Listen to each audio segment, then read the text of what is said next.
አልቀረልኝም ወይኔ አላህ ያደራህን ያ ረቢ ያደራህን ያ ረቢ ለልጆቼ ስትል ያ ረቢ ያ አላህ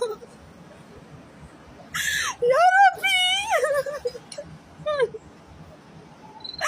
ልጆቼ ሰለ ያ ረቢ ያደራህን ጌታው ያደራህን ያ ረቢ ያደራህን ያ አላህ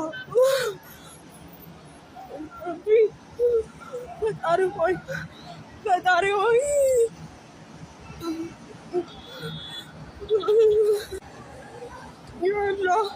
ያ አላህ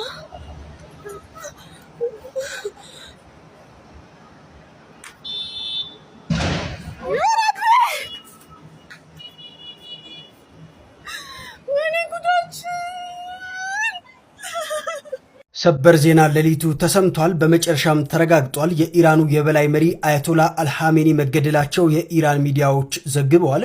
የኢራን ይፋው የዜና ወኪል እንደገለጸው የሀገሪቱ የበላይ መሪ አያቶላ አልሐሜኒ በአሜሪካና እንዲሁም ደግሞ በእስራኤል ጥምር የአየር ጥቃት መገደላቸው አረጋግጧል። ኢራን የጠቅላዩ መሪ ካሜኒ ግድያን አስመልክቶ የ40 ቀናት የሐዘን ቀን አውጃለች። በተጨማሪም ትራምፕ ባወጡት መግለጫ ካሜኒ ሞተዋል። ፕሬዝዳንቱ በንግግራቸው በታሪክ ውስጥ ካሉ እጅግ ክፉ ሰዎች አንዱ የሆነው ካሜኒ ሞቷል። ይህ ግድያ ለኢራን ህዝብ ለአሜሪካውያንና እንዲሁም ደግሞ በካሜኒ የደም ጥማት ባላቸው ወሮ በሎች ለተገደሉና ለተሰቃዩ የዓለም ህዝቦች ሁሉ የተገኘ ፍትህ ነው ሲሉ ፕሬዝዳንቱ ገልጸዋል። ሌላ ሰበር ዜና ነው። ኢንተርናሽናል ኤርፖርቱ ላይ ጥቃት የሰነዘረችው ኢራንም እጅግ በጣም አስገራሚ በሆነ ሁኔታ የኩዌትን ኢንተርናሽናል የሆነ ኤርፖርት በምትመለከቱት መልኩ ጥቃት አድርሳበት እንግዲህ በሰዎች ላይ ጭምር ጉዳት እንደደረሰ ነው እየተመለከትን የምንገኘው። በተጨማሪም ደግሞ እንደዚህ አይነት መልክ ያላቸው ጥቃቶች እንግዲህ ከሌሎች ሀገሮች ጋር ጦርነት ለመጀመር የሚያስችሉ ጥቃቶች እንደሆኑ ጭምር ነው እየተነገረ የሚገኘው። እንደ ኢንተርናሽናል ኤርፖርትም ሆነ የትምህርት ቤቶችን እንዲሁም ደግሞ የተለያዩ አካባቢዎችን መምታት ከሌሎች ሀገሮች ጋር ጦርነት ለመጀመር እንግዲህ ሰፊ የሆነ በር እንደሚከፍት ጭምር ነው እየተነገረ የሚገኘው። እንደ ሪያድ እንደ ዱባይ ያሉ ሀገሮች ላይም እንግዲህ ከደቂቃዎች በፊት ጥቃት ማድረሳቸው እየተነገረ ነበረ።